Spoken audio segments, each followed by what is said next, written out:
What is this place? Well, damn, you made it to the spot. This is your safe and encouraging place where we are getting down with our healing journey. So if you come from trauma, if you come from domestic violence, if you come from sexual assault and you're listening, that means you are a survivor. And together we get to grow. This is where we ask real questions like, why does this journey feel so damn endless? And more importantly, how do we begin to actually heal? This spot is also for the fellas who are tired of all the toxic BS that is out there and who are ready to find out what the hell real masculinity looks like. And yes, we will also address the most important question on everybody's mind.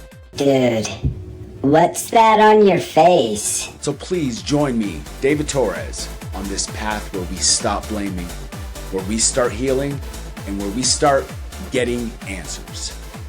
This is Walk With Me. Spoiler alert, it's a birthmark.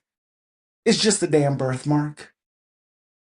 Hey, you came back. Welcome to Walk With Me. If you've been here before, I'm so glad you are back. And if you are new, just so you know, this is a space where we talk about healing, trauma, consent, healthy masculinity, accountability, identity, all of the above, and also what it means to create a safer world for ourselves and the people around us. Today's conversation is one, man, I thought I'd never be having. A few years ago, if you would have asked me, you're going to need to spread some information on this or help in spreading the information about this. Because today we're talking about artificial intelligence. Dun, dun, dun. But today, more importantly, we're talking about consent. And that's the hook, okay? I think one of the biggest mistakes we make when new technology arrives is assuming that because something is new, the values have to change too. They shouldn't. Technology changes, my friends, but human dignity does not. Respect does not. Consent doesn't. And that's what today's episode is really about. It's an informational one. I know we talk a lot about healing. I know we talk about growth, especially in masculinity, guys, but I felt compelled to speak on this today because I am not necessarily against technology. There are things about it, obviously, that one can argue is negative, is bad, is wrong, right? But there are also some good things. When we evolve as human beings, things can get better. The things that we use can get better. The tools that we have can get better. But each and every one of those tools can be used for harm. So today we're discussing what's called deepfake abuse. We're going to talk about what it is, why it's becoming more common, why it's so fucking harmful, and why I believe this is one of the most important consent conversations of the next decade and beyond. Because while the technology is new, believe it or not, the violation is not. Okay? AI. The shit is moving faster than almost any technology we've seen before. Do you agree? To me, it feels like every week there's a new tool in AI, a new image generator, a new video platform. There's some new breakthrough each and every week, if not quicker. And while many of those advancements are fucking incredible, there's always those people. Some people are using them to create fake sexual images and videos of real people. People who never agreed to it. People who never consented to it. People who may not even know that it's happening. And this is where the conversation begins, because the image may be fake. Sure. But the harm, my people, is real. And this is a conversation we need to continue to have. If someone used your face, your identity, your likeness to create pornography without your permission, would it matter that the image wasn't technically real?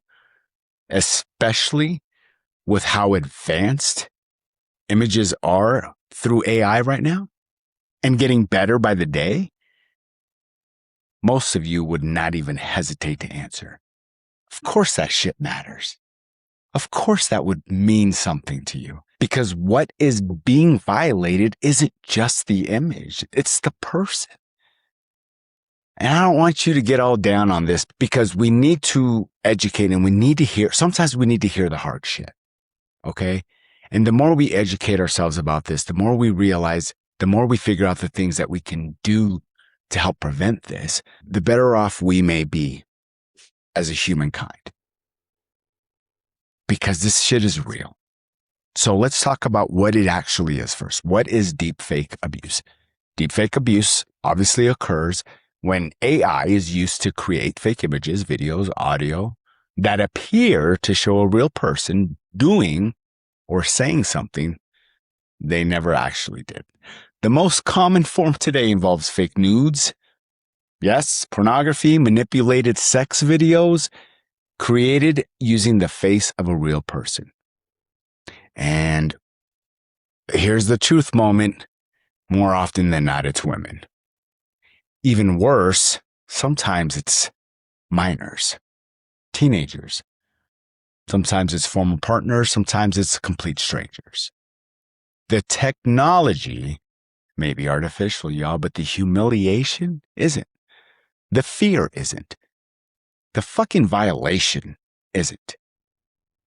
And this is where some people get confused because you ask, why is this abuse? Right? Because it didn't really happen. It wasn't real. It didn't actually happen, right? It's the wrong fucking question. It's the wrong question. The question isn't, did the image or video happen? The question is, did the violation happen? And the answer is yes. It's not that difficult to understand that because consent was removed. And that's why I talk about consent when I'm talking about this, because consent continues to be something that we don't educate ourselves about. Their autonomy was removed, my people. Their choice, their control removed. And when someone loses control over how their identity is used, real harm follows. This proves to be really bad. Okay? Think about the psychological impact just for a moment. Bear with me here. People often underestimate this. They think, I don't know, just like everything else, ignore it. All right?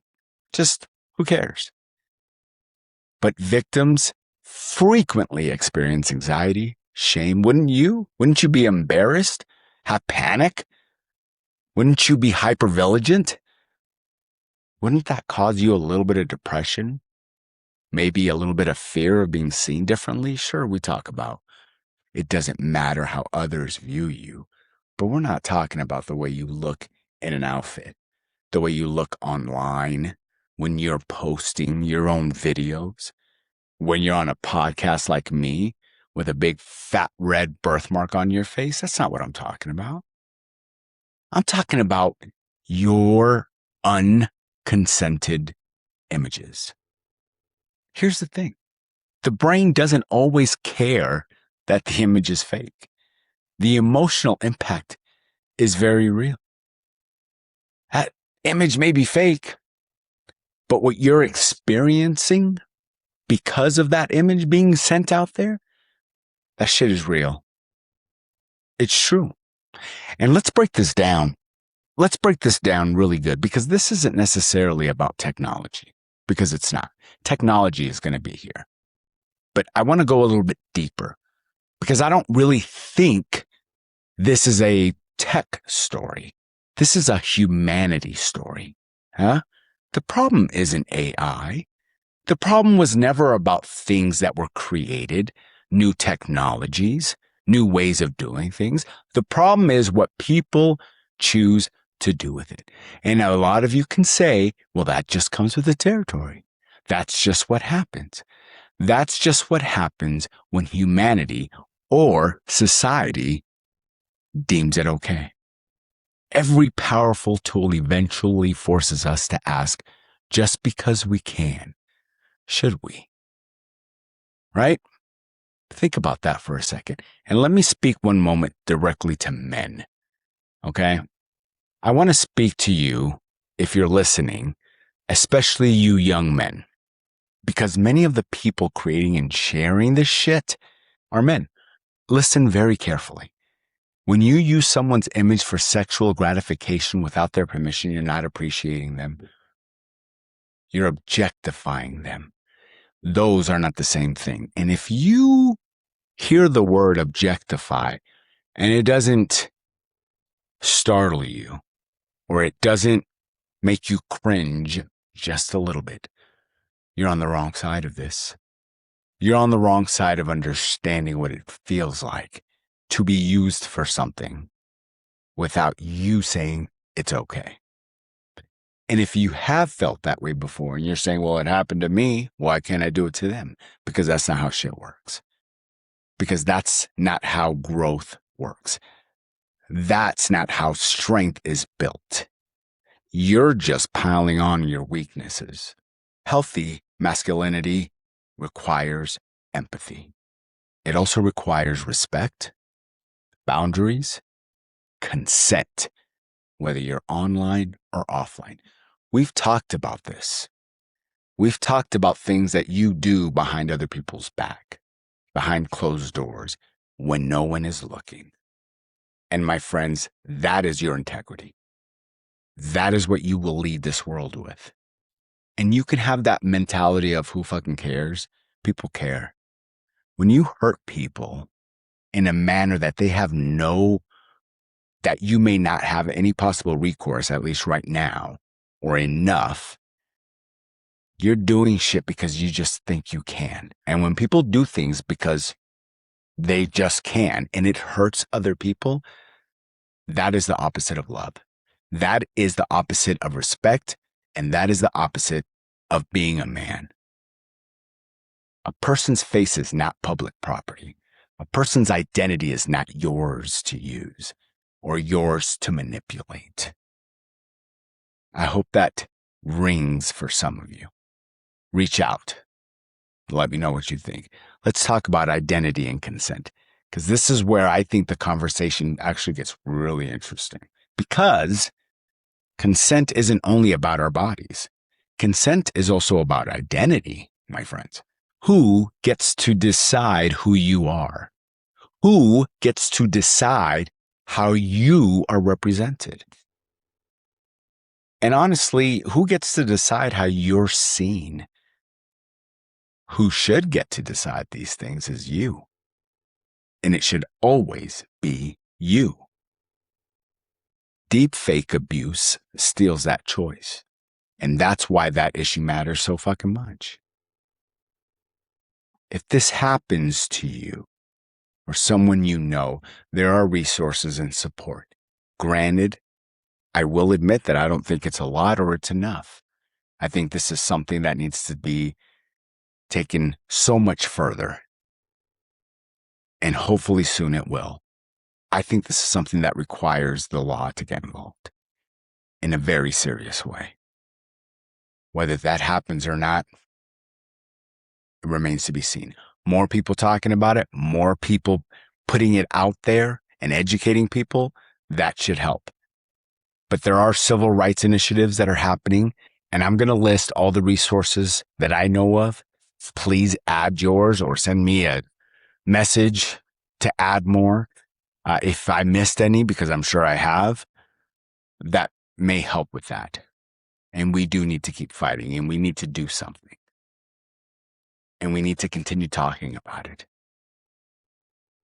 Because this is not something that we can just, one of those, it's not happening to me type deal. It's not a big deal to you until it happens to you. For those of you who have been targeted, the things that I have learned that you should do is save screenshots, save URLs, report content immediately, but also reach out for support. Don't try to handle this alone. The humiliation, I can't imagine it. And that's something that you should never, ever have to do alone. This is a little bit shorter of a cast because it's just right to the point. I got nothing else except for the information, but it's information that needs to be sent out. And I would love for you to take this seriously. Okay? I do have a challenge this week, and it's a pretty simple ass challenge. I want all of you watching to ask yourself, do my online actions reflect the same values that I claim to have offline?